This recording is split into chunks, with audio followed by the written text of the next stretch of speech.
క్లాంబరధరం విష్ణుం శశివర్ణం చతుర్భుజం ప్రసన్నవదనం ధ్యాయేత్ సర్వవిఘ్నోపశాంతయే. గురుర్బ్రహ్మా గురుర్విష్ణుః గురుర్దేవో మహేశ్వరః గురుస్సాక్షాత్ పరం బ్రహ్మ తస్మై శ్రీగురవే నమః. వాగర్ధావివ సంపృక్తౌ వాగర్ధప్రతిపత్తయే జగతః పితరౌ వందే పార్వతీ పరమేశ్వరౌ.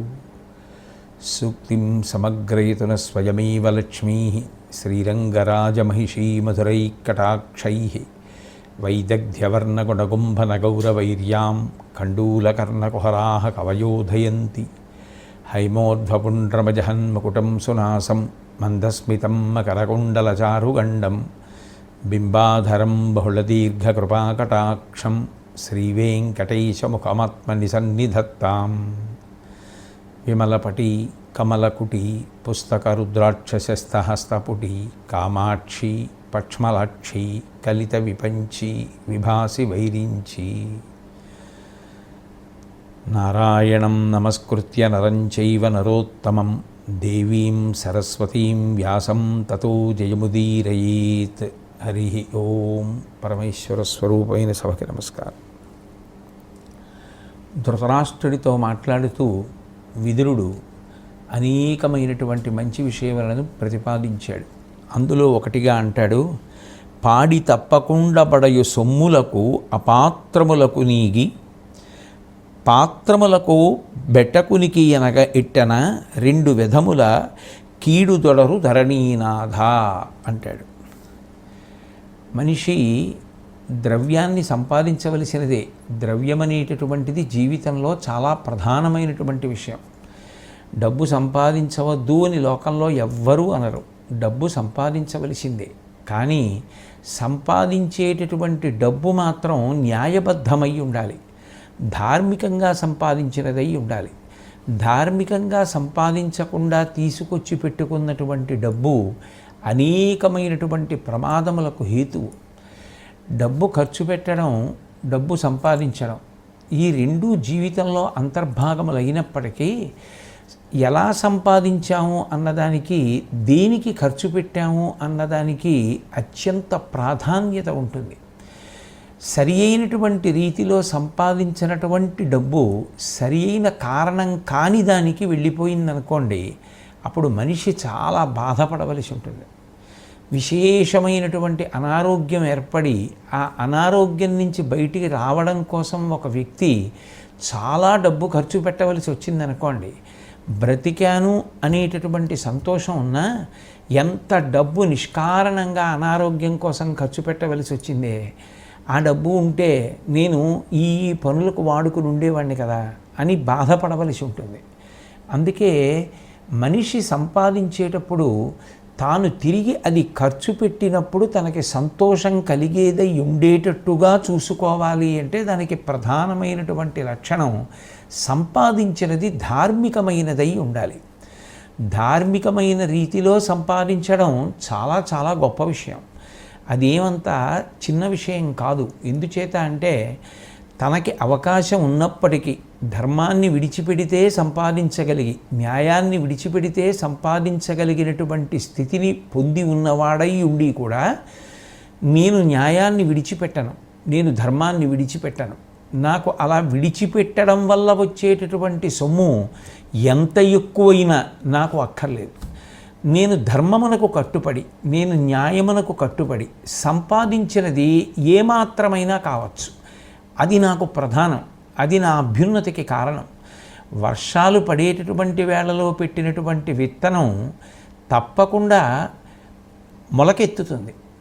మంచి గ్రీష్మ ఋతువులో వర్షాలు లేనప్పుడు తను 4 రోజులు ఊళ్ళో ఉంటాను, తను 4 రోజులు ఊళ్ళో ఉండను అన్నప్పుడు పెట్టినటువంటి విత్తనం మొలకెత్తుతుందని, కానీ మొలకెత్తిన నీరు చేత పోషింపబడదు. కాబట్టి యజమాని ఊళ్ళో ఉంటే ఉంటాడు, లేకపోతే లేదు. కాబట్టి అది ఖచ్చితంగా మొక్క అవుతుంది, చెట్టు అవుతుంది అని చెప్పడం ఎలా సాధ్యం కాదో, న్యాయాన్ని ధర్మాన్ని విడిచిపెట్టి సంపాదించినటువంటి ద్రవ్యం సద్వినియోగం అవుతుంది అని చెప్పడం కూడా అంతే సాధ్యం కానటువంటి విషయం. కానీ సద్బుద్ధితో, శ్రద్ధతో, శాస్త్రమునందు గౌరవంతో, గురువుగారి మీద గౌరవంతో, భగవంతుని యొక్క ఉనికి యందు విశ్వాసంతో, న్యాయధర్మములను విడిచిపెట్టి తాను ఎంత సంపాదించగలిగినటువంటి అవకాశం ఉన్నప్పటికీ త్రోసిరాదని, నాకు న్యాయంగా ధర్మంగా ఎంత వస్తే అంతే చాలని తృప్తి పడి న్యాయధర్మములకు పెద్దపీట వేసి సంపాదించగలిగినటువంటి గుణం ఉండడం చాలా గొప్ప విషయం. విదురుడు దాని గురించి మాట్లాడుతున్నాడు. పాడి తప్పకుండా పడయు సొమ్ములకు అపాత్రములకు నీగి, ఇంత కష్టపడి సంపాదించావు, మంచిదే, ధర్మం విడిచిపెట్టలేదు, న్యాయం విడిచిపెట్టలేదు.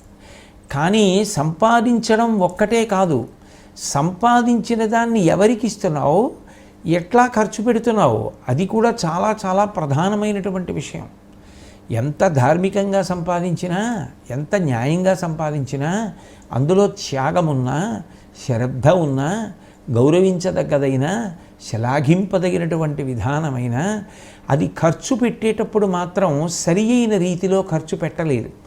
దేనికి ఖర్చు పెట్టాడు అంటే, అపాత్రములకు నీగి, ఎవరు పాత్రులు కారో అటువంటి వారికి ఇచ్చాడు. పాత్రత దేని చేత నిర్ణయింపబడుతుంది అంటే, ఆ వ్యక్తికి ఆ ద్రవ్యం అందినటువంటి కారణం చేత అతను దేనికి ఉపయోగించబోతున్నాడు అన్నదాన్ని ప్రధానంగా దృష్టిలో పెట్టుకోవలసి ఉంటుంది. మన దగ్గర ఉన్నది కదా అని ఖర్చు పెట్టడం గొప్ప కాదు. మన దగ్గర ఉన్నది మనం ఖర్చు పెట్టినప్పుడు అవతలవాడి యొక్క అవసరం తీరాలి. అవసరము అంటే ఆయన అనుకున్నవన్నీ అవసరాలు కావు. ఆయన అనుకున్నవి, ఆయన మనం ఇచ్చిన ద్రవ్యంతో అవసరం అనుకుని ఆయన చేసే పనులు ఆయన ఆరోగ్యాన్ని పాడు చేసేవి, సమాజాన్ని భ్రష్టు పట్టించేవి, ఆయన కుటుంబం చితికిపోయేటట్టు చేసేవి, దురల్వాట్ల వంటి వాటిని ప్రోత్సహించేది అయితే ఆయన అవసరం అనుకున్నాడు కాబట్టి నేను ఇచ్చానండి, నా తప్పేమిటంటే కుదరదు. అది ఖచ్చితంగా అవతలవాడి యొక్క అవసరమును తీర్చగలిగినది అన్న మాటకు అర్థం ఏమిటంటే, ఆయన జీవితమును నిలబెట్టగలిగినదై ఉండాలి. అది అమరిన కారణం చేత ఆయన జీవితంలో వృద్ధిలోకి రావడానికి అవకాశం కలగాలి.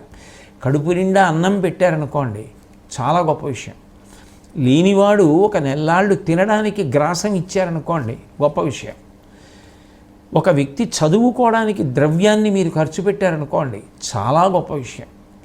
ఒక వ్యక్తి అనారోగ్యంతో ఉన్నాడు, సొమ్ము సరిపోలేదు, అప్పుడు సహాయం చేశారు, చాలా గొప్ప విషయం. ఒక పిల్లకి పెళ్ళి కావలసి ఉంది, ఆ పిల్ల పెళ్ళికి తగినంత ద్రవ్యం లేదు, సహాయం చేశారు, మంచి విషయం.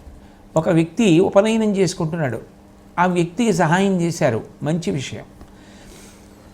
ఇటువంటి కారణాలకి చేసినవి ఏమున్నాయో అవన్నీ కూడా మనిషి వృద్ధిలోకి రావడానికి కారణములు.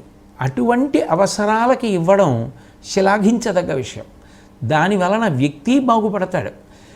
వ్యక్తి ఆ ద్రవ్యం ద్వారా తన అవసరాన్ని తీర్చుకున్న తర్వాత అటువంటి అవసరం ఉన్న వాళ్ళని తాను ఆదుకోవడం ఎంత అవసరమో, అట్లా ఆదుకున్నప్పుడు వాళ్ళు జీవితంలో ఎంత స్థిరపడి వృద్ధిలోకి వస్తారో తెలుసుకుని అనుభవాన్ని పొందుతాడు. కాబట్టి వేరొక రోజున ఆయన స్థిరపడిన తరువాత, ఆయన సంపాదించిన తర్వాత ఆయన మళ్ళీ 10 మందికి ఉపయోగపడడానికి అది కారణమవుతుంది.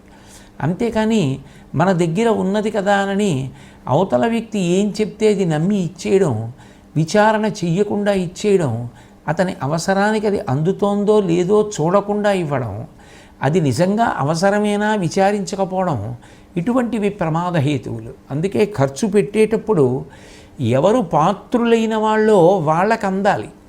ఆ పాత్రతని జాగ్రత్తగా దృష్టిలో పెట్టుకోవాలి. అంటే ఈ పాత్రత నిర్ణయించి ఇవ్వడానికి లక్ష్మీ కటాక్షం ఒక్కటి సరిపోదు, సరస్వతీ కటాక్షము కూడా ఉండాలి. అందుకే శంకరాచార్యుల వారు సౌందర్యలహరి పూర్తి చేస్తూ ఒక శ్లోకంలో చాలా చాలా ప్రధానమైన విషయాన్ని ఒకదాన్ని ప్రస్తావన చేస్తారు. సరస్వత్యా లక్ష్మ్యా సహరి పత్న్యో విహరతే అంటారు. ఆ విధిహరి సపత్నో విహరతే అంటారు. సరస్వత్యా లక్ష్మ్యా, సరస్వతీదేవి బ్రహ్మగారి యొక్క పత్ని, లక్ష్మీదేవి శ్రీ మహావిష్ణువు యొక్క ఇల్లాలు. కామాక్షి పరదేవతని సేవించినటువంటి వ్యక్తికి సరస్వత్యా లక్ష్మ్యా విధిహరి సపత్నో విహరతే. ఆ సరస్వతీ కటాక్షము, లక్ష్మీ కటాక్షము రెండు అందుతాయి అటువంటి వ్యక్తికి. కానీ ఇందులో ఆయన ముందు లక్ష్మీ కటాక్షాన్ని చెప్పలేదు, ముందు సరస్వతీ కటాక్షాన్ని చెప్పారు. ఎందుకు చెప్పారు అంటే సరస్వతీ కటాక్షము లేని లక్ష్మీ కటాక్షము భయహేతు. రెండు, అది ఒక్కొక్కసారి పతనహేతు. ఎందుకని అంటే తన దగ్గర ఎంతుందో తెలియదు, తాను దేనికి ఖర్చు పెడుతున్నాడో తెలియదు, ఎంత ద్రవ్యం ఇచ్చారని చెప్పారో అది నిజమో అబద్ధమో తెలియదు, అక్కడ వేసిన అంకెలు ఎంతో తెలియదు, తను సంతకం పెట్టలేడు, వేలిముద్ర వేస్తున్నాడు, నిజంగా అంతే ఇచ్చారా, తనకి ఇంకా మిగిలింది ఇంత ఉందా ఏమీ తెలియదు, కాబట్టి భయం. సరస్వతీ కటాక్షం లేదు కాబట్టి.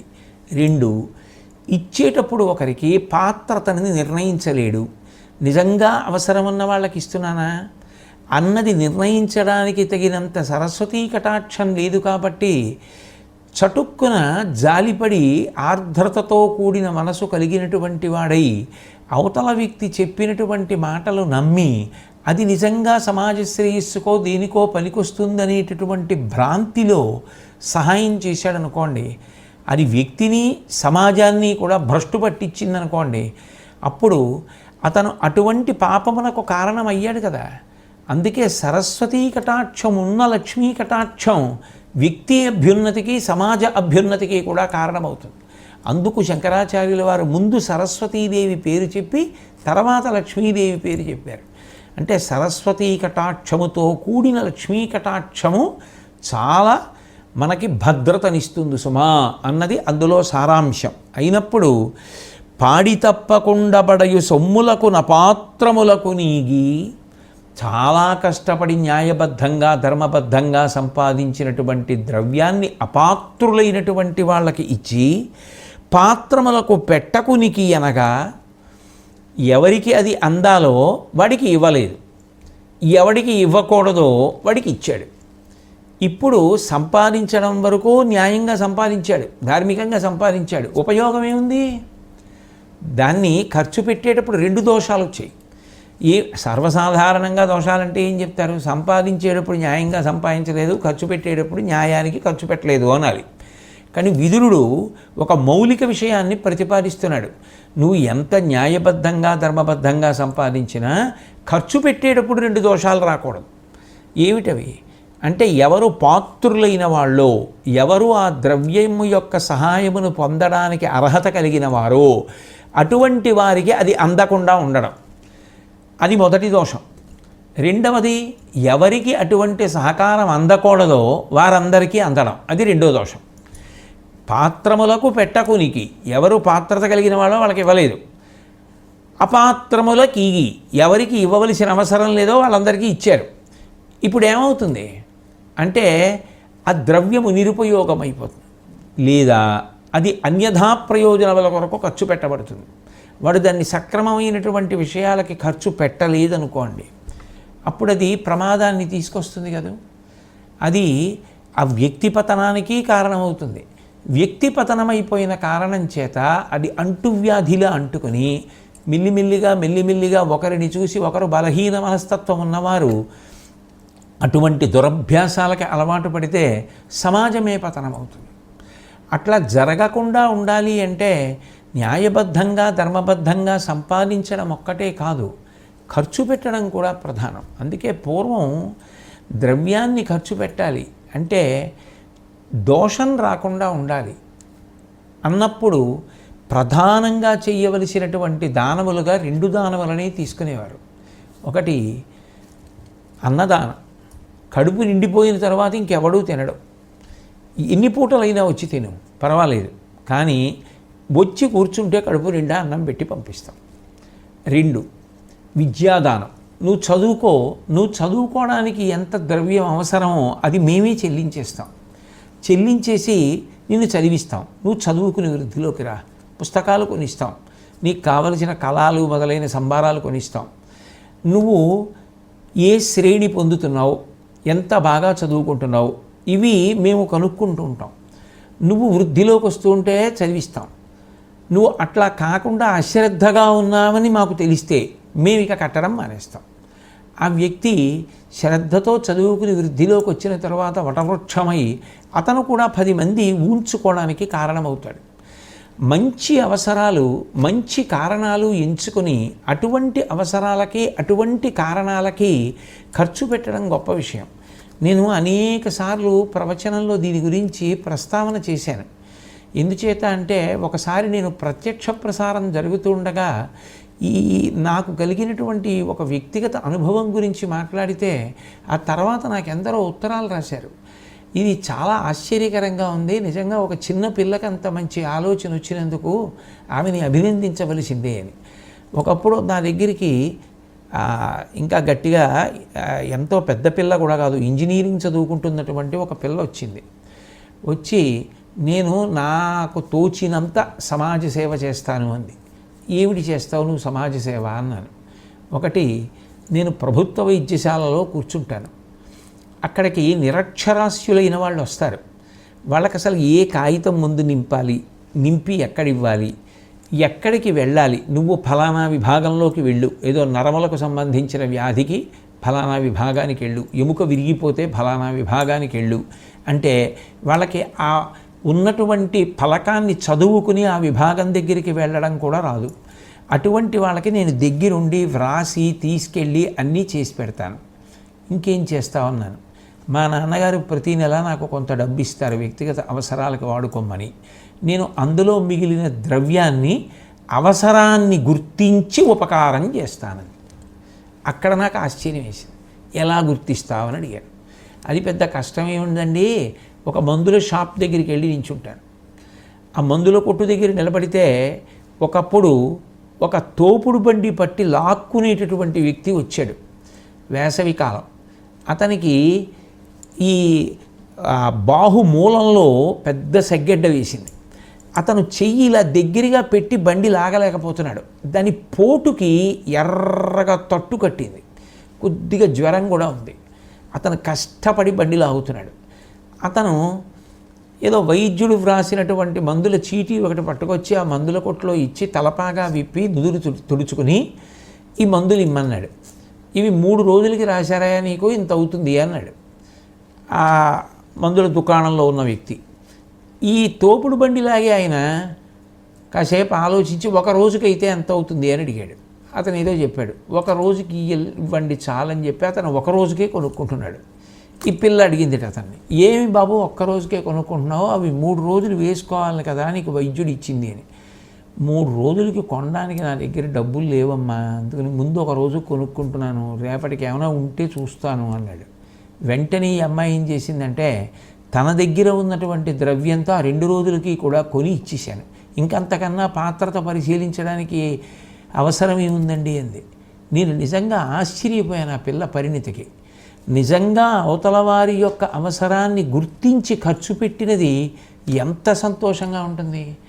అంత కష్టపడే వ్యక్తి అతను 3 రోజులు మందులు వేసుకుని ఆ నొప్పి తగ్గి ఆరోగ్యం పొందాడనుకోండి, ఆ పిల్ల గుర్తొచ్చినప్పుడల్లా అతను ఎంత సంతోషిస్తాడు. అతని సంతోషం ఆ పిల్లకి ఆశీర్వచనం కాదా? ఎంత పాత్రత నెరిగి ఎంత అద్భుతమైనటువంటి దానం చేసింది. న్యాయంగా ధర్మంగా సంపాదించడం కాదు, పాత్రులైన వాళ్ళకి ఇస్తున్నావా అన్నది చూసుకోవాలి. అపాత్రులైన వాళ్ళకి అందట్లేదు కదా, అది కూడా చూసుకోవాలి. ఈ 2 చూసుకోకపోతే నువ్వు ఖర్చు పెట్టిన దాని వలన సమాజమునకు ఇబ్బంది కలగచ్చు. ఈ 2 నువ్వు చూసుకోవాలి. ధృతరాష్ట్రుడు చేస్తున్నటువంటి దోషం అదే. కథాపరంగా చూస్తే ఆయనకి రాజ్యం వచ్చిన విధానం న్యాయబద్ధము ధర్మబద్ధము అయ్యుండి ఉండవచ్చు, కానీ ఆయన ఆ రాజ్యాన్ని ఎవరికి ఇవ్వాలో వాళ్ళకి ఇవ్వట్లేదు. ఎవరికి ఇవ్వాలి? పాండురాజు గారి యొక్క రాజ్యభాగాన్ని పాండవులకి ఇచ్చేయాలి. అది ఇవ్వడానికి సిద్ధంగా లేడు. కానీ అది ఎవరికి ఇవ్వాలనుకుంటున్నాడు? అపాత్రులైనటువంటి దుర్యోధనాదులకు కట్టబెట్టాలనుకుంటున్నాడు. అది ఎంత ప్రమాదహేతు. ఇటువంటి విధానాలే ప్రజలందరూ కూడా నేర్చుకోవడం మొదలు పెడితే దానికి ధర్మము అనేటటువంటి రంగు పూసే ప్రయత్నం చేస్తే ప్రజలలో కూడా అటువంటి వాదనలే ప్రబలితే చేసినటువంటి ప్రతి పని ధర్మమే అని దానికి ఒక రంగేసి మాట్లాడడం అలవాటైపోతే అది ఎంత ప్రమాదాలకు వెళ్ళిపోతాయి. అందుకే కథాపరంగా ధృతరాష్ట్రుణ్ణి దృష్టిలో పెట్టుకుని మాట్లాడుతున్నాడు. అంటే కథాపరంగా అంటే అప్పుడున్న సన్నివేశపరంగా అని. కానీ అది ఒక్క సన్నివేశంలో ధృతరాష్ట్రుడికి అన్వయం కాదు, ఎప్పటికీ ఎవరికైనా అన్వయమే. అంత సారవంతమైనటువంటి విషయాన్ని ప్రతిపాదన చేస్తున్నాడు. కాబట్టి పాడి తప్పకుండబడయు సొమ్ములను అపాత్రములకు నీగి పాత్రములకు పెట్టకునికి అనగా ఇట్టన 2 విధముల కీడు దొడరు ధరణీనాథ. అట్లాంటి పని చేస్తే పాత్రులకు ఇవ్వకుండా అపాత్రులకు ఇస్తే 2 రకములైనటువంటి హాని జరుగుతుంది.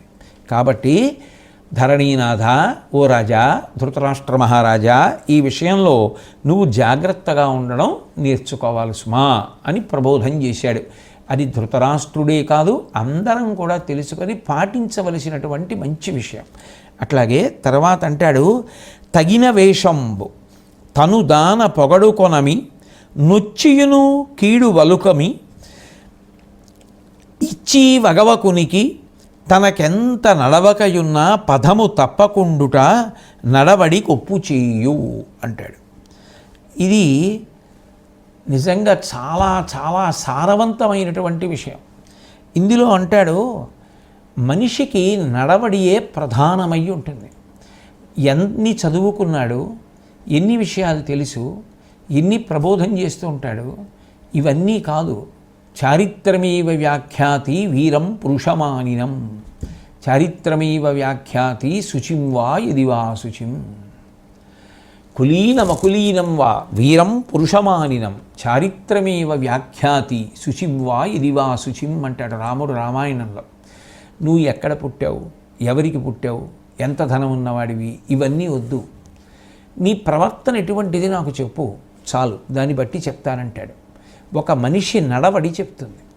నడవడి అంటే ఆచరణ.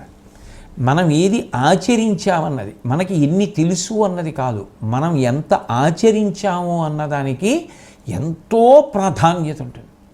ప్రాధాన్యత లేకపోవడం అన్నది ఉండదు. నిజానికి ఏది ఆచరించామో అది ఏ ధర్మం.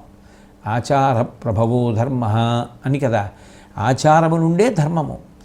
ఆచరించకుండా నాకు అన్నీ తెలుసండి కానీ ఆచరించినది ఏదీ లేదండి, ధర్మాత్ముడు కాడు. తనకి ఏది తెలుసో అది ఆచరించాడు, ఆయన ధర్మాత్ముడు. కాబట్టి అంటాడు, ఆచరించడం అనేటటువంటి దాంట్లో తగిన వేషంబు, ఎవరు ఎప్పుడు ఏ సందర్భంలో ఎటువంటి వస్త్రాన్ని కట్టుకోవాలో, ఎటువంటి ఆహార్యముతో ఉండాలో అటువంటి ఆహార్యముతో వస్త్రముతో ఉండడం, అది ఆ చేస్తున్నటువంటి వ్యాపకానికి నిండుతనాన్ని గౌరవాన్ని తెచ్చిపెడుతుంది. తగిన వేషంతో ఉండాలి.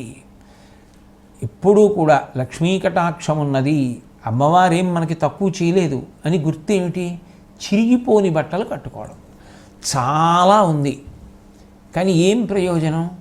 ఒంటి మీద ఎక్కడ చూసినా చిరిగిపోయినటువంటి బట్టలు, లోపల నుంచి ఒళ్ళు కనపడేటట్టుగా చిరిగిపోయి, మోకాళ్ళ మీద చిరిగిపోయి, మోకాళ్ళ కింద బట్ట చిరిగిపోయి, అట్లా చిరిగిపోయినటువంటి బట్టల్ని కట్టుకోవడం. లోకంలో ఏం చేస్తారు? చిరిగిపోయిన బట్ట వదిలేస్తారు. ఎవరు చిరిగిపోయిన బట్ట కట్టుకుంటాడు? పాపం ఇంకొక బట్ట కొనుక్కోలేనంత దారిద్ర్యంలో ఉంటే ఆయన కట్టుకున్నాడేమో. అప్పుడు మనం తప్పు పట్టడానికి కూడా ఏముండదు. కానీ అన్నీ ఉండి, లక్ష్మీ కటాక్షం ఉండి, చిరిగిపోయిన బట్టలు కట్టుకుని అది ఆనందం అనుకుంటే ఏమనాలి అప్పుడు? అంటే ఆ వేషధారణ చూడగానే ఎవరికైనా అదేమిటి అన్ని చోట్ల చిరిగిపోయింది, చిరిగిపోయిందా, చింపుకున్న బట్ట కట్టుకున్నారా అని అనుమానం వచ్చి అందరూ ఆ చిరుగుల వైపు చూస్తుంటే అది ఆనంద కారణం కాకూడదు కదూ సహజంగా. తగిన వేషంబు, ఎటువంటి వేషం ఎవరు ధరించాలో వాళ్ళు ధరించాలి. ప్రాథమికంగా అక్కడ మొదలు పెడితే ఒక్కొక్కరికి ఒక్కొక్క వేషం ఉంటుంది లోకంలో.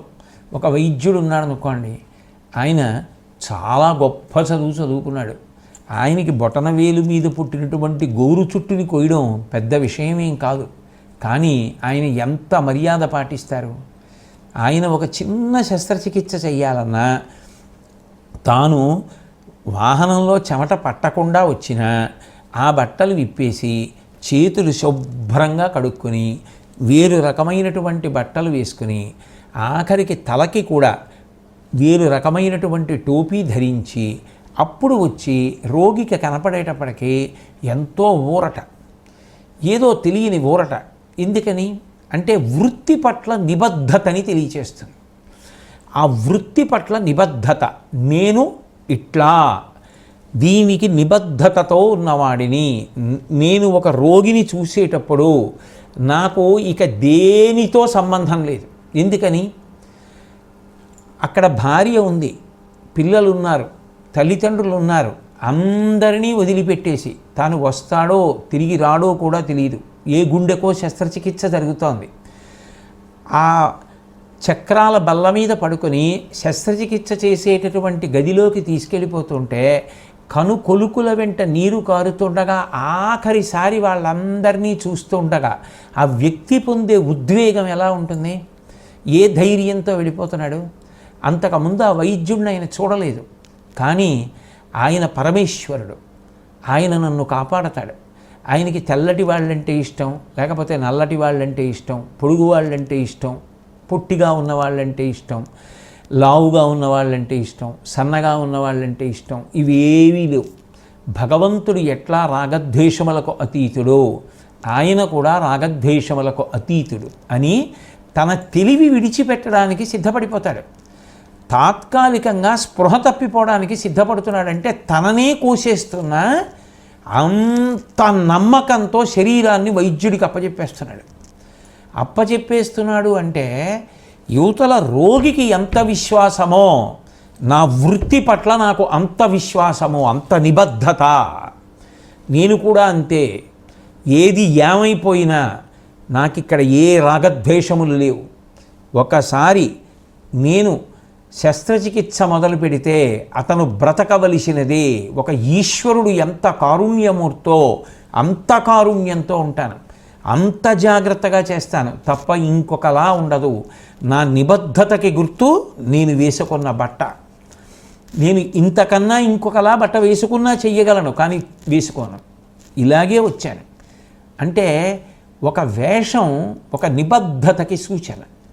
ఎంతోమంది ఉండవచ్చు, కానీ ఒక్కొక్క సందర్భంలో ఒక రక్షక భటుడు కనబడ్డాడు అనుకోండి, ఎంత ఊరట మనస్సుకి.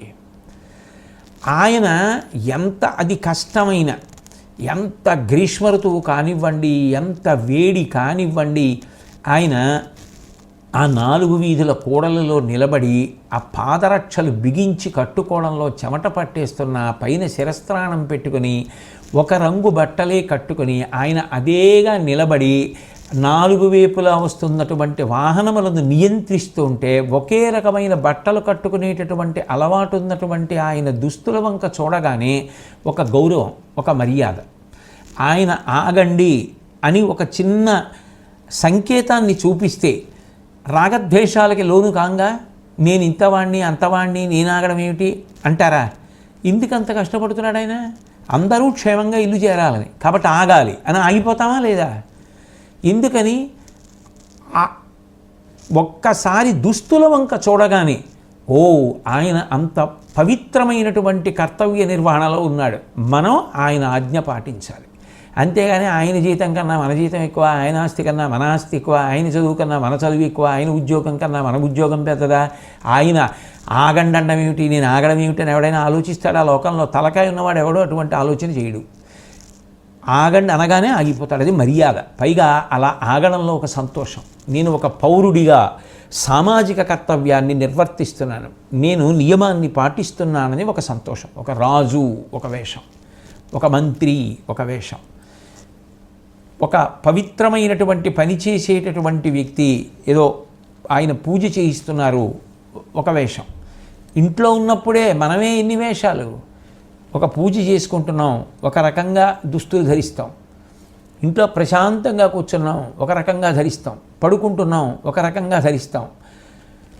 అటువంటప్పుడు ఎవరు ఎటువంటి ఆహార్యంతో ఉండాలో, ఎటువంటి దుస్తులతో ఉండాలో, ఎటువంటి వేషంతో ఉండాలో అలా ఉంటేనే అందంగా ఉంటుంది. రామకృష్ణ పరమహంస ఒక విషయం చెప్తుండేవారు. కొత్తగా రాజ్యసభకి వెళ్ళాడు ఒక పిల్లవాడు తండ్రితో కలిసి. ముందు మంత్రి గారు వచ్చారు, చూసి ఆయనేనా రాజుగారు అన్నాడు. కాదు కాదు రాజుగారు కాదు. సేనాపతి వచ్చాడు, ఆయన రాజు కాదు కాదు కాదు, ఏదో దండనాథుడు వచ్చాడు, ఆయన కాదు కాదు, నిజంగా మహారాజు గారు వచ్చారు. ఆ పిల్లవాడు అడగలేదు, తెలిసిపోయింది చూడగానే ఆయనే మహారాజా వారని. ఎందుకని? ఆ వేషం అలా ఉంటుంది. వేషానికి అంటే కట్టుకున్న బట్టకి గౌరవం లేదనుకోకూడదు. కట్టుకున్న బట్టకి ఎంతో గౌరవం ఉంటుంది. మీరు ఎలా కట్టుకున్నారు, ఏ రకంగా కట్టుకున్నారు అన్నది కూడా గౌరవం. రెండు, ఆత్మస్థైర్యాన్ని, చేస్తున్న పని మీద అంకిత భావాన్ని ఏర్పాటు చేస్తుంది. అందుకని తగిన వేషంబు తను తాను పొగడుకొనమి. ఎప్పుడూ కూడా అందరిలోనూ ఏదో ఒక సుగుణాన్ని చూస్తూ ఉండడం. ఎవరి పేరు చెప్పండి, ఆయన అండి, బా చాలా గొప్పడండి, మహానుభావుడు, ఎంత మంచి గుణం ఉందనుకుంటున్నారు అని ఏదో ఒక మంచి గుణం గురించి మాట్లాడుతూ ఉండడం. అది తన దగ్గరకు వచ్చిందనుకోండి, నవ్వి ఊరుకోవడం. అంతేకాని 24 గంటలు నేను అంతవాణ్ణి ఇంతవాణ్ణి, నేను అది చేశాను ఇది చేశాను అని తనని తాను పొగుడుకోకుండా ఉండగలగడం.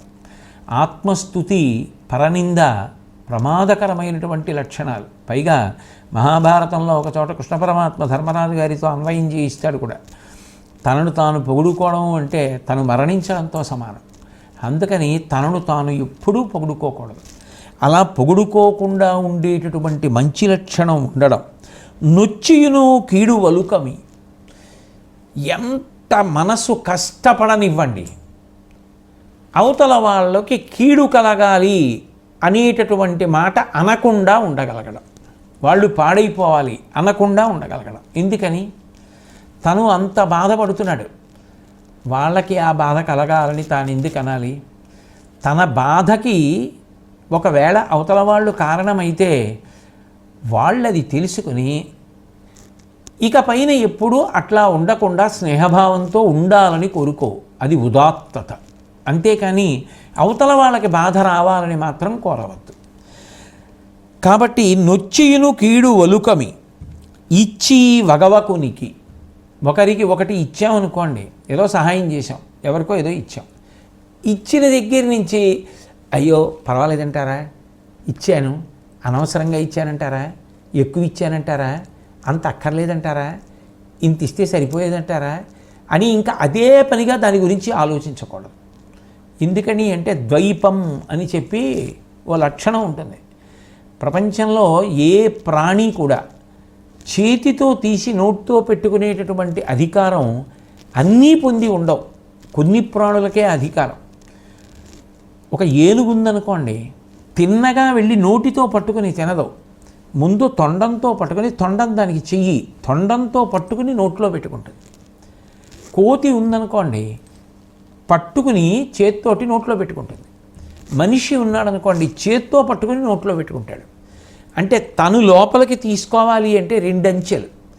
ఒకరికి ఇచ్చేయాలనుకోండి, ఒకటే అంచె ఇలా ఇచ్చేయడమే, 2 అంచెలు ఉండవు.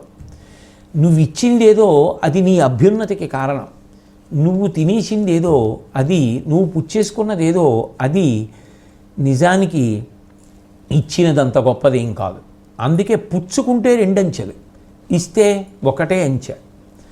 అవి ఉత్తమ సంస్కృతి కలిగినటువంటి ప్రాణులని గుర్తు. అందుకే మనుష్యుడు అంత గొప్ప సంస్కారవంతుడు, అన్ని ప్రాణులలోకి మనుష్యుడు గొప్పవాడు అంటారు.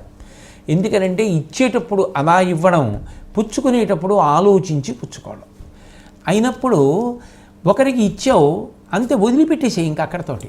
అంతేకాని ఇచ్చినది తక్కువ, దాని గురించి ఇక అదే పనిగా ఆలోచన చేస్తూ ఉండడం. పైగా ఇచ్చిన దానికి వాడు కృతజ్ఞుడై ఉండాలని, కనపడ్డప్పుడల్లా అది గుర్తు చేస్తూ ఉండాలని, మీరు ఇలా నాకు సహాయం చేశారని కోరుకుంటూ ఉండడం, వాళ్ళు చెప్పలేదని బాధపడుతూ ఉండడం, చూసావా వాళ్ళు మళ్ళీ ఎప్పుడూ అనలేదు ఇంకా నాతోటి అని బాధపడుతూ ఉండడం, ఇటువంటివి మంచి లక్షణాలు కావు. ఒకసారి ఒకరికి ఇచ్చిన తరువాత ఇక నేను ఇంత ఇచ్చానని కానీ, అంత ఇచ్చానని కానీ, ఎక్కువ ఇచ్చానని కానీ, అంత అక్కర్లేదా అని కానీ బాధపడవలసినటువంటి లక్షణము ఉండరాదు. అంటే ఉండవలసినది ఇచ్చే ముందే ఆలోచించి ఇచ్చిన తర్వాత తృప్తిగా, హాయిగా, సంతోషంగా ఉండవు. అంతేకాని ఇచ్చిన దానికి బాధపడడం నేర్చుకుంటే మనిషి అనేక రకాలుగా పతనం అయిపోతాడు. కాబట్టి అటువంటి పరిస్థితి తెచ్చుకోవద్దు. తనకెంత నడవకయున్నా పదము తప్పకుండుట. తనకి ఎంత కష్టమైనా రాని, ఎన్ని ఇబ్బందులైనా కలగని, తాను మాత్రం తాను ప్రవర్తించవలసినటువంటి రీతి నుండి కానీ, తన యొక్క ఆచారము నుండి కానీ, తన యొక్క ధర్మానుష్ఠానము నుండి కానీ జారిపోకుండా నిలబడి ఉండగలగడం. మీరు శ్రీరామాయణాన్ని పరిశీలించండి. రాముడు కానీ సుగ్రీవుడితో చెలిమి చెయ్యకుండా వాలితో చెలిమి చేసి ఉంటే రామాయణంలో సుందరకాండ యుద్ధకాండ అక్కర్లేదు. ఎందుకని అంటే వాలికి రావణాసురుడికి అపవిత్రమైన సంధి ఉంది. ఆయన ఏది అనుభవించినా వాలికి ఇవ్వాలి, వాలి ఏది అనుభవించినా మళ్ళీ దాన్ని అనుభవించమని రావణుడికి ఇవ్వాలి. వాళ్ళిద్దరి మధ్య సంధి, అంగీకారం. వాలంటే రావణాసురుడికి చాలా భయం. ఎందుకంటే ముప్పు తిప్పలు పెట్టాడు రావణాసురుడిని. వాలి చిటిక వేస్తే సీతమ్మని తీసుకొచ్చి ఇచ్చేస్తాడు. కానీ వాలే దోషం చేసి ఉన్నాడు. తన తమ్ముడు బ్రతికున్నాడని తెలిసి తమ్ముడైన సుగ్రీవుడి భార్య రుమని తన భార్యగా ఉంచుకున్నవాడు. అయినప్పుడు అటువంటి దోషంతో ప్రవర్తిస్తున్నవాడితో సంధి చేసుకుని నా భార్యని తెచ్చుకోవడం కన్నా ఇంకా ఇప్పుడున్న కష్టమే కాదు, ఇంకా కష్టాలు వచ్చినా ధర్మపదం తప్పను అని వాలిని నిగ్రహించి సుగ్రీవుడితో చెలిమి చేసుకున్నాడు. దానివలన సుందరకాండ యుద్ధకాండ వచ్చాయి. దానివలన రామచంద్రమూర్తి యొక్క పేరు, రాముడి యొక్క కథ లోకంలో శాశ్వతంగా ఉండిపోయింది.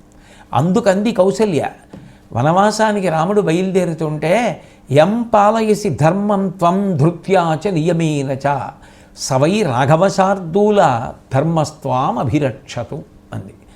రామ, ఇంతకాలం నువ్వు ఏ ధర్మాన్ని అనుష్ఠిస్తూ వచ్చావో, ఏ ధర్మాన్ని ఆచరిస్తూ వచ్చావో ఆ ధర్మాన్ని నువ్వు తప్పకుండా అట్లాగే పట్టుకో.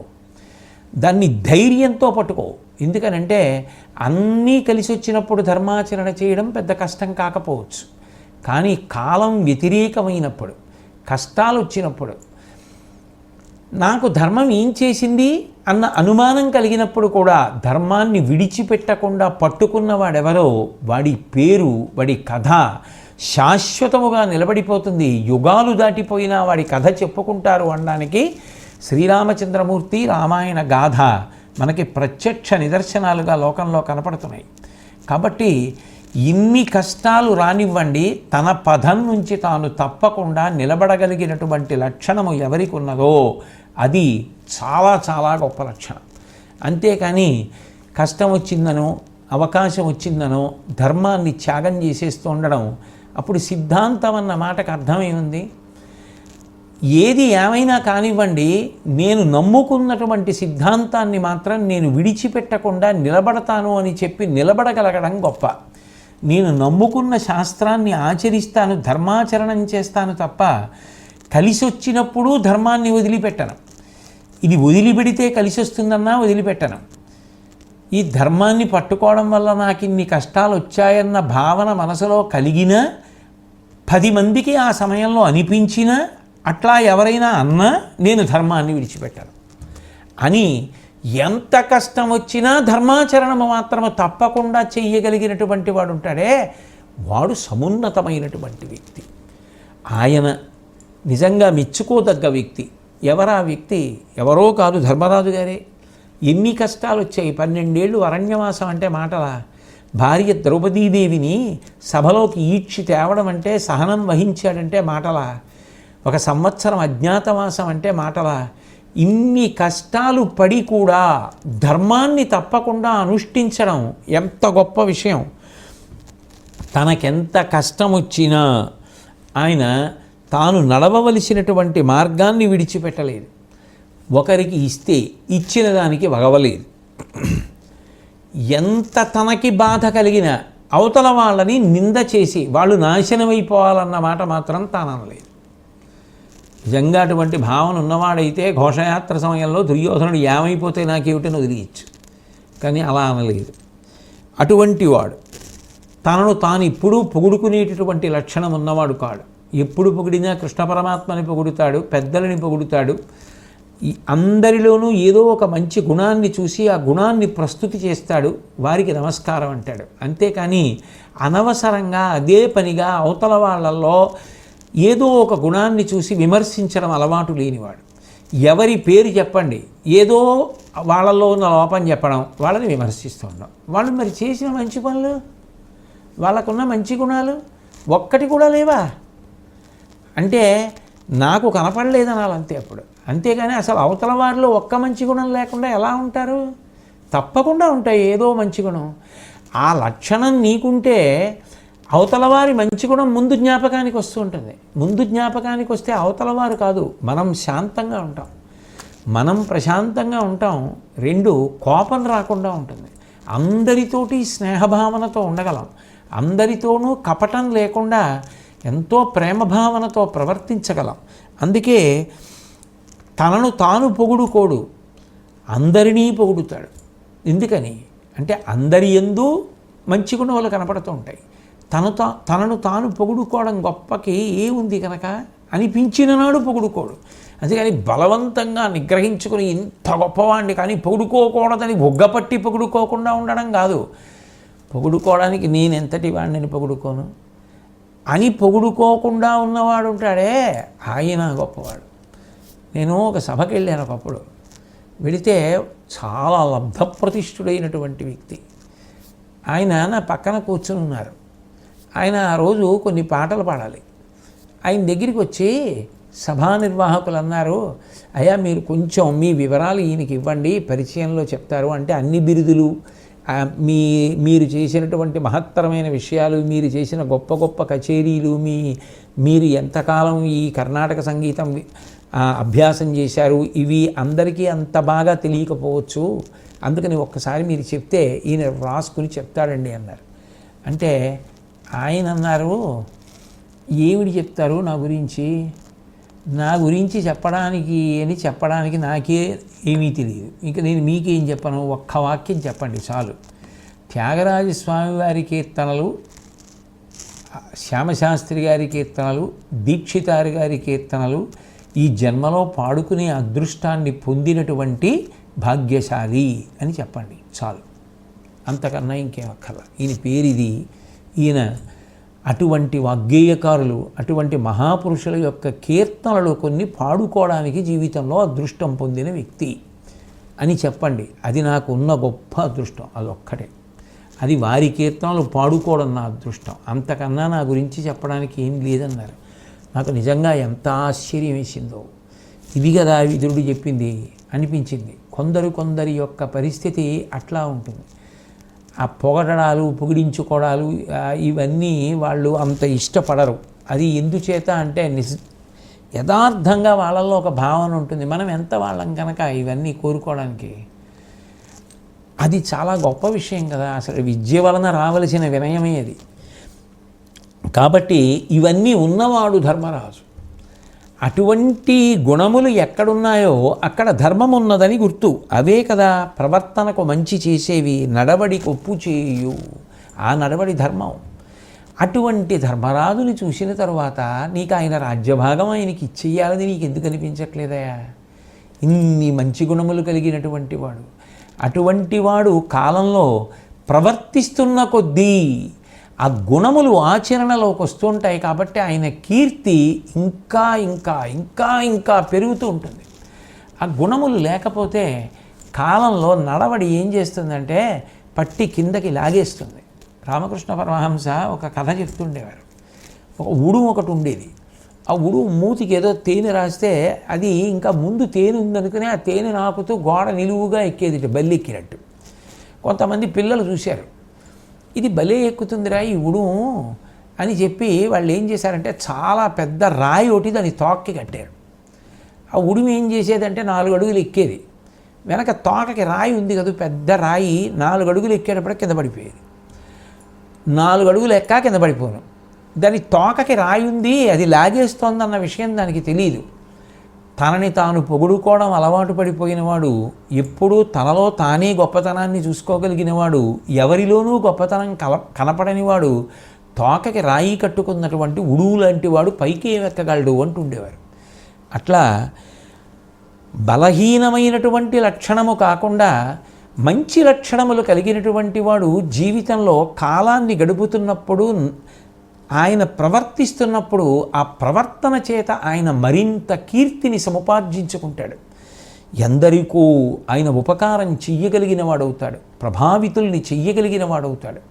అటువంటి స్థితిని పొందాలి అంటే ఇటువంటి గుణములు ఉండాలి కదా ధృతరాష్ట్ర మహారాజా అని విదురుడు అంత అందంగా లోపల ధర్మరాజు గురించి మాట్లాడుతూ పైకి అందరూ అలవరుచుకోవలసినటువంటి మంచి గుణములను గురించి ప్రస్తావన చేశాడు. ఆయనే అంటాడు, వెలది, జూదంబు, పానంబు, వేట, పలుకు ప్రల్లదనంబును, దండంబు పరుసదనము, సొమ్ము నిష్ప్రయోజనముగ వమ్ముసేత అనుడు సప్త వ్యసనముల చనదు తగులా. ఇందులో ప్రధానంగా తెలుసుకోవలసినటువంటి విషయం నిజానికి ఏది అంటే వ్యసనము అన్న మాటే. ఎందుకని అంటే మిగిలినవన్నీ కూడా పెద్ద విశేషంగా వర్ణించి చెప్పవలసినవి, వివరించి చెప్పవలసినవి కావు. వాటి పేరు చెప్పేటప్పటికే వాటి గురించి అందరికీ అర్థమయ్యే విషయాలే అందులో ఉన్నాయి. చెప్పవలసినది ఏది అంటే వ్యసనము అన్న మాట గురించే బాగా తెలుసుకునే ప్రయత్నం చేయాలి. వ్యసనము అన్న పేరు దేనికి వస్తుంది అంటే ఒక్కసారి దీని రుచి చూద్దాం, ఒకసారి దీన్ని అనుభవిద్దాం అని ఏ నిషిద్ధ కర్మ, ఏది శాస్త్రం వద్దు అని చెప్పిందో అటువంటి దాని జోలికి వెడితే నన్ను నేను నిగ్రహించుకోగలను, ఏం పర్వాలేదు, ఈ ఒక్కసారి తప్ప ఇంకెప్పుడూ నేను ఇటువంటి తప్పు చెయ్యను అని తనకి తాను ఎంత సర్ది చెప్పుకొని ఒక్కసారి ఆ తప్పు చేద్దామని ప్రయత్నం చేసినా ఒకసారి ముట్టుకున్న తర్వాత, ఒకసారి ఆ తప్పు చేసిన తర్వాత ఇక ఆఖరి ఊపిరి వరకు నువ్వు తప్పించుకోలేవు. అది నిన్ను లాగేస్తూనే ఉంటుంది. ముట్టుకుంటే ఆ ఆకర్షణ అంతే, ఆ అనుభవం, ఆ దాని వలన కలిగేటటువంటి ఆ లక్షణం ఎంత గొప్పది అంటే అది వ్యసనమైపోతుంది. వ్యసనమైపోయిందని గుర్తేమి, జీవితంలో అదే అనుష్ఠానంలోకి వచ్చేస్తుంది. దాని వలన ఇక ఎంత అపకీర్తి రావాలో, మనిషి ఎంత భ్రష్టుడైపోవాలో అంత భ్రష్టుడు అయిపోతాడు. వెలది, లోకంలో కామము ధర్మము చేత ముడిపడడం కోసమని చెప్పి పరమేశ్వరుడు రెండుగా విభాగం చేశాడు స్త్రీ పురుషులు అని. అది ఎక్కడ వరకో అక్కడ వరకే. ఆ కామము ధర్మముతో ముడిపడడం కోసం స్త్రీ పురుషుల మధ్య ఆకర్షణ, అందుకు వివాహ వ్యవస్థ వచ్చింది. ఆ వివాహ వ్యవస్థలో తన కామము ఎంతసేపు తన భార్య యందు మాత్రమే ఉండాలి. నివర్తయమనో మత్త స్వజనే క్రియతాం మనః అంటుంది సీతమ్మ. తన ధర్మపత్ని యందు తనకు అనురక్తి ఉండడం ఎంత మాత్రమూ దోషం కాదు. కానీ అదే కామము అన్య స్త్రీ యందు కానీ ప్రబలితే పరమ ప్రమాదహేతువు. ఇక దాని గురించి ఎంత తక్కువ మాట్లాడితే అంత మంచిది. అందుకే పరస్త్రీ సంగదోషైన బహవో మరణంగతాహ, దాని వలన చిట్ట చివరి పర్యవసానం ఏమిటి అంటే అర్ధంతర మరణమే. కాబట్టి ధర్మబద్ధము కాని స్త్రీ వ్యసనము, జూదంబు, ధర్మబద్ధమై సంసారంలో వివాహంలో భార్యాభర్తలుగా ప్రవర్తించడం అనేటటువంటిది ఉదాత్తం. ఆమె ధర్మపత్ని, ఆమె పక్కన ఉపకరణం, లోకంలో వృద్ధిలోకి రావడానికి అది కారణం తప్ప మనసు అన్యమైనటువంటి భావనలతో అన్య స్త్రీల యందు ప్రవేశించకుండా ఉండేటట్టుగా నిగ్రహించుకోవడం ఎవరికి వారికి చేత కావాలి. అందుకే ఒక మాట అంటుంటారు, ఇత్తడి గిన్నెలో పోసుకు తాగినా, మట్టి పిడతలో పోసుకు తాగినా, బంగారు పాత్రలో పోసుకు తాగినా, వెండి పాత్రలో పోసుకు తాగినా పాయసం మాత్రం ఒక రుచితోనే ఉంటుంది. పాయసమే రుచి చూడాలనుకున్నవాడికి తనకి జీవితంలో దొరికిన పాత్ర చాలు, పాయసం లభించడానికి ఆ పాత్ర కారణమైంది. అంతకన్నా గతి తప్పిన వాడికి, దాటకూడని గీత దాటిపోయిన వాడికి పాత్రలు అనేకముల ఎందున్న పాయసం తాగాలి. తాగుతున్న పాయసం ఒకటే. అనేక పాత్రల కోసం ప్రయత్నించడంలో వాడు పతనం అయిపోతాడు. ఇంతకన్నా చెప్పడం నాకు సాధ్యం కాదు. కాబట్టి వెలది, ధర్మబద్ధము కాని స్త్రీ సంబంధము, జూదంబు, ఇక దాని గురించి చెప్పడానికి ఏముంటుంది, దాని గురించి వర్ణించడానికి ఏముంటుంది, అందరికీ తెలుసున్న విషయాలే. పానంబు, పరమేశ్వరుడు ఇచ్చినటువంటి స్థిమితం తప్పిపోయేటట్టు, స్పృహ పోయేటట్టు, ఆలోచన పోయేటట్టు, వికృతమైన ఆలోచనలు వచ్చేటట్టు, వెర్రికేకలేసేటట్టు, మురుగుడు కాలువ పక్కన పడిపోయాడో, రహదారి మీద పడిపోయాడో, ఎండలో పడిపోయాడో, ఎక్కడ పడిపోయాడో, భార్యాబిడ్డలు ఏమి ఏడుస్తున్నారో, ఇంటి దగ్గర ఎవరు ఎదురు చూస్తున్నారో, తల్లో తండ్రో ఎవరు ఎదురు చూస్తున్నారో తెలియకుండా తూలుతూ తేలుతూ ఇంటికెళ్ళి తలుపు కొట్టి తన కోసం కళ్ళల్లో ఒత్తులేసుకుని ఎదురు చూస్తున్న భార్య అన్నం తిందో లేదో కూడా చూడకుండా అనుచితంగా ప్రవర్తించడం ఏమిటి? రాక్షసుణ్ణి చూసినట్టు పిల్లలు చూసి భయపడి బెంగ పెట్టుకొని తలుపు చాట్న గోడ చాట్న నక్కడం ఏమిటి? ఏమిటి ఇంత దారుణమైనటువంటి పరిస్థితి? మనిషి యందు కొంతకాలం పాటు కల్పించగలిగి మనిషిని రాక్షసుండి చేయగలిగిన పదార్థాన్ని డబ్బిచ్చి కొనుక్కుని సేవించడం అంటే అది లేకుండా నేను బ్రతకలేకపోతున్నాను అన్నది వ్యసనం కాకపోతే ఏమవుతుంది? కాబట్టి పానంబు వేట. వేట అంటే ఏదో అరణ్యంలోకి వెళ్ళి ప్రాణుల్ని చంపాలని అనుకోక్కర్లేదు. పూర్వం అంటే ఎందుకు వెళ్ళేవారు అంటే రాజులు క్రూర మృగాల సంఖ్య పెరిగిపోతే సాధు మృగాల్ని ఊళ్ళల్లోకి వచ్చి చంపేస్తుంటే క్రూర మృగముల సంఖ్య తగ్గించడానికి వెళ్ళేవారు. వాళ్ళకి ఆ సమర్థత ఉండేది కాబట్టి. ఇప్పుడు వేట అంటే బహుశా ఏమైనా అన్వయం చేయవలసి ఉంటుంది అంటే ఎప్పుడూ కూడా ఎవరినో బాధ పెట్టి తాను సంతోషపడుతుండడం. ఓ మాట అన్నాం, ఆయన బాధపడ్డాడు అనుకోండి, సంతోషం. అవతలవారు బాధపడితే తాను సంతోషపడుతూ ఉండడం. అవతలవారు చిన్నపిల్లాడు, వాడిని ఏదో చేయడం, వాడు బాధపడుతుంటే వాడు ఏడుస్తుంటే ఈయన సంతోషిస్తూ ఉండడం. అది క్రమంగా ఏమవుతుందంటే అలా నిలబడతాడు, చెట్టు కొమ్మ విరిచేస్తాడు, ఆకు తుంపేస్తాడు, ఓ మొగ్గ గిల్లేస్తాడు. ఎందుకు అంటే ఏదో ఒకటి గిల్లేయాలి, ఏదో ఒకటి కొరికేయాలి, ఏదో ఒకటి నాశనం చేసేయాలి, నలిపేయాలి, పాడు చేసేయాలి, తొక్కేయాలి. లేకపోతే ఆ రహదారి మీద నించుని ఏమిటో కాలుతో రాళ్ళన్నీ తంతూ ఉంటాడు.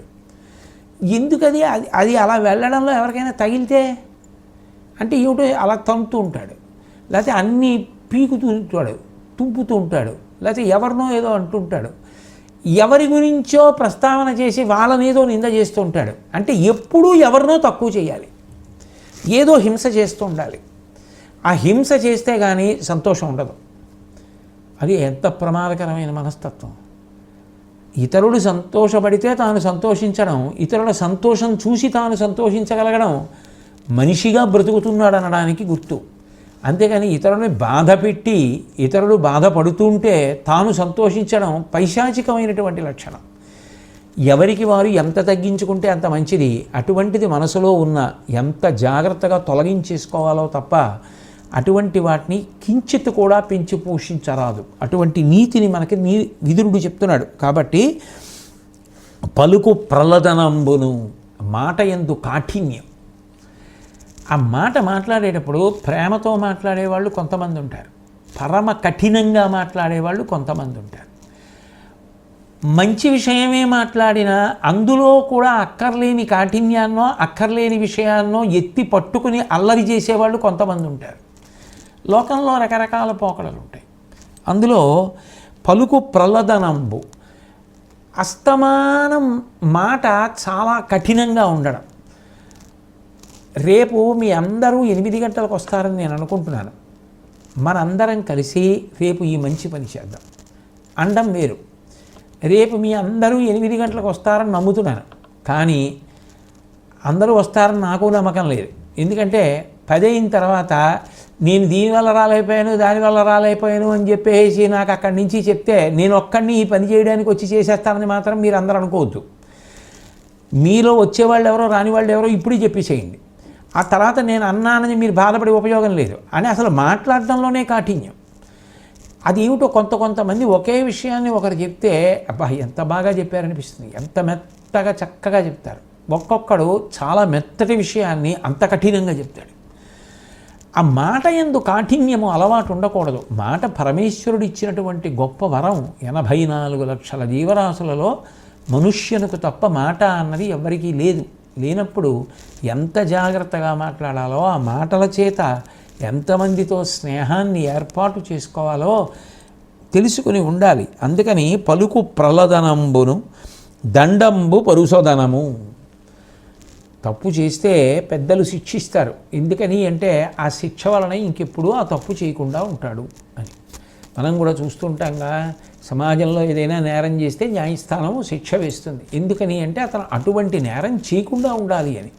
అతనిలో ఒక మార్పు రావాలి. అరే ఇంత శిక్ష పడిందే, ఇంకెప్పుడు నేను ఇటువంటి దోషం చేయకూడదు అనేటటువంటి భావన కలగాలన్న ఉద్దేశ్యంతో వేసింది. అందుకే పరిస్థితులను గమనించి ఇంత శిక్షయే వేస్తున్నాం అంటారు.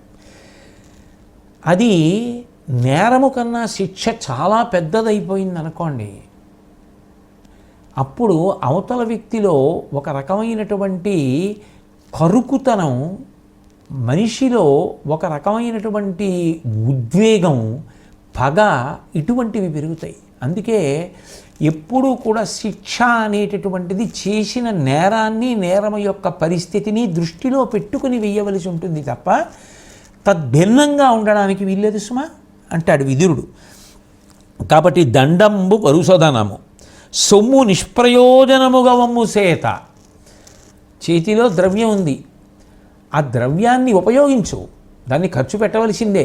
ద్రవ్యాన్ని ఖర్చు పెడితేనే కదా ఏదైనా ప్రయోజనం సిద్ధించేది. ఖర్చు పెట్టవలసిందే. మనిషి తనకి తాను ఖర్చు పెట్టుకోవలసిన దానికన్నా చాలా తక్కువగా ఖర్చు పెట్టుకొని తన కోసం తాను ఎంత ఖర్చు పెట్టుకోవాలో అంత ఖర్చు పెట్టుకోనివాడు తనకి తాను ద్రోహం చేసుకున్నవాడు. తాను ఎంత ఖర్చు పెట్టుకోవాలో అంతకన్నా చాలా ఎక్కువ ఖర్చు పెట్టేసిన వాడు భవిష్యత్ తరాలకి ద్రోహం చేసినవాడు. అది వాళ్ళకందవలసింది, ఈయన తినేసాడు. కాబట్టి సొమ్ము నిష్ప్రయోజనముగా వమ్ము సేత. ఏ ప్రయోజనం లేకుండా నిష్కారణంగా సొమ్ము నిరర్ధకంగా ఖర్చు చేసాడు అంటే అదొక వ్యసనం. అదేదో వీపు మీద కొట్టేసినట్టు. జేబులో 50 రూపాయలు ఉంటే ఇక ఒళ్ళు తెలియని స్థితి. ఎంత అహంకారం! అవి అయిపోవాలి. అవి అయిపోయే వరకు కూర్చోలేడు. ఏదో ఒకటి అవసరం ఉన్నా లేకపోయినా వెళ్ళిపోయి ఏదో ఒకటి చేసి అలా 50 రూపాయలు అవి అయిపోయాయి. అమ్మయ్య, రోగం తగ్గిపోయిన వాడు ఎంత ప్రశాంతంగా ఉంటాడో, ఆ డబ్బులు అయిపోగానే ఎంత ప్రశాంతంగా ఉంటాడు. అదొక వ్యసనం. అదేమిటి, ఇవాళ నీకేం అవసరం లేకపోవచ్చు, రేపేమైనా అవసరం రావచ్చు కదా. ఇప్పుడు నీకేం అవసరం లేదు, అంత హఠాత్తుగా నువ్వు జేబులో పెట్టేసుకుని వెళ్ళిపోయి ఏదో ఒకటి చేసేసి వచ్చేయవలసినంత అవసరం ఏముంది? ఉంచు, రేపేమైనా అవసరం ఉంటే వాడుకో. అట్లా కాదు, ఇవాళ ఉన్నాయి 10 రూపాయలు, ఉండడానికి వీల్లేదు, దాన్ని ఖర్చు పెట్టేయవలసిందే. అది మంచి పద్ధతి కాదు సుమా. అట్లా మనిషి బ్రతకకూడదు సుమా అని చెప్తున్నాడు విదురుడు. కాబట్టి సొమ్ము నిష్ప్రయోజనముగా వమ్ము సేత. అది అలా అలవాటు అయిపోయిందనుకోండి, దుబారా అంటారు. చూడండి, ఊరికే అవసరమైన దానికన్నా ఎక్కువగా ఏది చేసినా దోషమే. ఇది ఈ మధ్య కాలంలో ఈ పోకడ విమర్శించాలన్నది నా ఉద్దేశ్యం కాదు, కానీ ఎక్కడ ఎక్కువ బాగా కనపడుతోంది అంటే, ఒక్క వివాహం జరిగితే 200 రకాలైనటువంటి పదార్థములను వండించి పెట్టడం. 200 పదార్థములతో భోజనం చేసేవాడు ఈ లోకంలో ఎవరూ ఉండడు. భోజనం అనేటటువంటిది కడుపు నిండడానికి సాత్విక పదార్థాలతో చక్కగా ఎలా పెట్టాలో అలా పెడితే చాలు. అంతేకాని నీకున్నటువంటి ఐశ్వర్యాన్ని ఇటువంటి అనవసరపు ప్రదర్శనల కోసం ఖర్చు పెట్టడం చాలా దారుణమైన విషయం కదా. 200 ఆధరవులు వండించి పెట్టడం ఏమిటి? తాను పళ్ళెం చేత్తో పట్టుకుని ఈ 200 ఏమేమి ఉన్నాయి, ఎక్కడెక్కడున్నాయి, తను ఏం తినచ్చు నిర్ణయించుకోవడానికి ఒకటో పొయ్యి దగ్గర నుంచి 200వ పొయ్యి వరకో లేకపోతే గిన్నె వరకో తిరిగి వచ్చాక నాకు అది నచ్చింది, అది ఎక్కడుందంటే 173వ గిన్నె, 36వ గిన్నె, 26వ పొయ్య, తను తాగుదాం అనుకున్న పళ్ళరసానికి ఇంకా ఎంత దూరం మళ్ళీ ప్రయాణం చేసి వెళ్ళాలి. ఈలోగా నిలబడ్డ వాళ్ళు ఎవరి మోచెయ్యో తగిలి తన చేతిలో పళ్ళెం కింద పడిపోదు కదా. ఇన్ని ఆలోచించి వాడు తిరిగి తెచ్చుకుని తినడానికి వాడికి 2.5 గంటలో 3 గంటలో, వాడికి సమయము వృధా. ఎన్ని పెట్టాడో గుర్తుండదు. తిరగలేనివాడు తను తినవలసింది వదిలేస్తాడు, అక్కర్లేనిది ఎదురుగుండా ఏది కనపడితే అది తినేస్తాడు. ఆఖరికి మిగిలిపోయింది ఏం చేయాలి? ఆకలితో ఉన్నవాళ్ళు, అన్నం కోసం ఆర్తితో ఉన్నవాళ్ళు ఎందరో ఉన్నారు. ఇదంతా పట్టుకెళ్ళి పెంటపోగులో పొయ్యడం అనేటటువంటిది ఎంత దారుణమైనటువంటి విషయం. ఇవి సొమ్ము నిష్ప్రయోజనముగా వమ్ముసేత. భోజనం పెట్టద్దని ఎవ్వరనరు, పెట్టు, కానీ భోజనం పెట్టేటప్పుడు దానికి ఒక పద్ధతి ఉండాలి. అంతేగాని భోజనం చేయడానికి అన్ని ఆధారములతో ఎవరూ తినరు. ఎందుకు దాని విషయంలో అంత పట్టింపు? దేనికి అంత మరీ అర్థం లేనటువంటి ఆ ప్రదర్శన ఏమిటి? అటువంటివి లేకుండా ఉండడం. ఆ సొమ్ము పెళ్లి చేసుకోవడానికి కష్టపడుతున్న వేరొక వ్యక్తి సహాయానికి నువ్వు అందించగలిగితే ఆ సార్థక్యం కదా.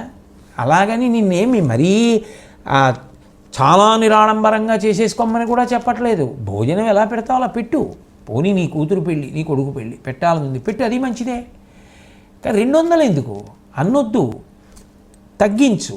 భోజనం ఎలా పెడతారో అలా పెట్టు. ఈ ద్రవ్యం ఉందే, ఈ ద్రవ్యం పట్టుకెళ్ళి అన్నం లేక ఉన్న వాళ్ళకి వాళ్ళు తింటారు. ఈ ద్రవ్యం పట్టుకెళ్ళి పెళ్ళి అవక బాధపడుతున్న వాళ్ళు ఉన్నారు, వాళ్ళకి పెళ్లి చేసుకుంటారు. పెళ్ళి నిశ్చయమయ్యి కళ్యాణ మంటపంలో ఎలా చేసుకోవాలి అని అద్దె కట్టలేని వాళ్ళు ఉన్నారు, వాళ్ళకి పాపం ఉపకారం చేయి, వాళ్ళు నిలబడతారు. అంతేకాని నిష్ప్రయోజనముగా సొమ్ము ఖర్చు పెట్టడం అనేటటువంటి అలవాటు ఒకసారి చేసేసుకుంటే ఇంకా అదే అలవాటు అయిపోతుంది. అది నిన్ను లాగేస్తుంది. ఒకసారి లాగేశాక ఇక చేసేదే ఉండదు. సముద్రపు టొడ్డున జాగ్రత్తగా నువ్వు ఉన్నంతసేపే సముద్రం నా కాళ్ళు కడుగుతోంది కదా అని అహంకరించి సముద్రం ఇంత గొప్పదైనా వచ్చి నా కాళ్ళు కడుగుతోందని ఒక్క 10 అడుగులు ముందుకు వెళ్ళిపోయావో, ఒకసారి కెరటం లాగిందా, ఇక వెనక్కి రావడం నీ చేతిలో లేదు. ముందుకు వెళ్లకుండా ఉండడమే నీ చేతిలో ఉంది. ముందుకు వెళ్లకుండా ఉంటే వెనక్కి తిరిగి ఇంటికి వెళ్ళిపోతావు. సముద్రాన్ని తక్కువ అంచనా వేసి ఒక్క 10 అడుగులు ముందుకు వెళ్ళిపోయావా, శాశ్వతంగా అందులోకి వెళ్ళిపోతావు. వ్యసనం కూడా అంతే. నేను ఊంచుకోగలను అనుకుని 10 అడుగులు వేసావా, లాగేస్తుంది. కాదని వెనక్కి వెళ్ళడం అలవాటు చేసుకున్నావా, క్షేమంగా భద్రంగా ఉంటావు. ఆ వ్యసనములే ఈ 7 రకాలుగా ఉంటాయి. కాబట్టి జాగ్రత్త సుమా, వాటి జోలికి వెళ్ళకూడదు సుమా. ఇవన్నీ ఉన్నవాళ్లే పాడవుతున్నారు. వాళ్ళు పాడవకూడదని మంచి మాటగా చెప్తున్నవాడు మహానుభావుడు విదురుడు. అది అప్పటికి కాదు, ఇప్పటికి కాదు, ఎప్పటికీ లోకం తెలుసుకుని ఆచరించవలసినటువంటి సుభాషితం. అందుకే వెలది, జూదంబు, పానంబు, వేట, పలుకు ప్రల్లదనంబును, దండంబు పరుసదనము, సొమ్ము నిష్ప్రయోజనముగా వమ్ముసేత అనుడు 7 వ్యసనముల చనదు తగులా. ఈ 7 వ్యసనములను ఎవ్వరూ కూడా అలవాటు చేసుకోకూడదు, చాలా జాగ్రత్తగా ఉండాలి అని మహానుభావుడైనటువంటి విదురుడు చెప్పిన మాట. మంచి మాటలు కొంచెం కఠినంగా ఉంటాయి. కొంచెం కఠినంగా ఉన్నా అవి మంచి మాటలు అయినప్పుడు అందులో ఉన్న సారాన్ని తీసుకునే ప్రయత్నం చేయడమే ఎప్పుడూ మంచిది. బాదంకాయ ఎప్పుడూ గట్టిగా ఉంటుంది. బాదంకాయని గట్టిగా రాయి పెట్టో దేని పెట్టో కొడితే అప్పుడు లోపల ఉన్నటువంటి పప్పు తింటే మాత్రం శరీరానికి చాలా రోగనిరోధక శక్తి వస్తుంది. మంచి మాట కొంచెం కఠినంగా ఉన్నట్టు ఉంటుంది, కానీ దాన్ని కాదు పరిగణించవలసింది. ఏది పరిగణనలోకి తీసుకోవాలి అంటే లోపల నిక్షిప్తం చేయబడినటువంటి సారభూతమైన విశేషాన్ని తీసుకోవడానికి ప్రయత్నం చేయాలి. అందుకని అటువంటి మనస్థితిలో మనం దాన్ని స్వీకరించి శ్రీకృష్ణ పరమాత్మ యొక్క నిర్హేతుక కృపాకటాక్ష వీక్షణముల చేత అటువంటి వ్యసనములకు మనం బానిసలు కాకుండా, ఆ వ్యసనములకు బలి కాకుండా మనని మనం రక్షించుకొని ఉత్తమ పదంలో ప్రయాణం చేసేటటువంటి సమస్త విభూతులు అనుగ్రహింపబడుగాక అని ప్రార్థన చేసి నమస్కరిద్దాం. స్వస్తి.